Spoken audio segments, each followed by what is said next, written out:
manera de posar-li la corretja. Saps què va dir? Què? Que me la posi jo?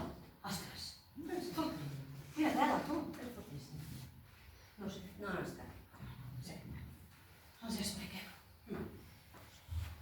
A veure, quan el nostre gos ens va parlar per primer cop, ens vàrem il·lusionar d'allò més. Va ser increïble, però va durar poc. Sí, poc. El problema va ser que va aprendre a reivindicar-se. Va començar dient que la corretja li feia mal, te'n recordes? Sí. Però és que la cosa no va quedar aquí, També es queixava que el seu cabàs, el cabàs, era molt incòmode. És que no us ho perdeu. Deia que preferia un llit com el nostre.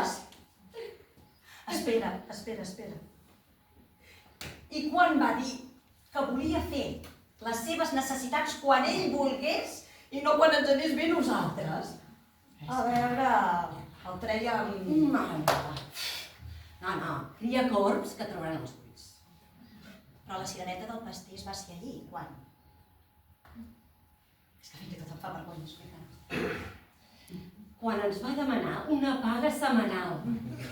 Sí.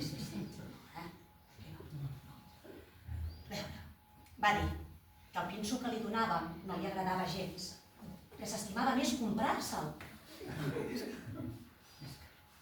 Quins pebrots! Ara, el que li voldríem fer entendre és que el millor per tots, per nosaltres i per ell també, per tots, seria que s'independitzés. Sí, però com li diem? No sé. Potser li podem fer entendre que ell ha de portar una vida de gos. No crec que ho encaixi bé, no sé. Sincerament, la cosa està molt peluda. Molt.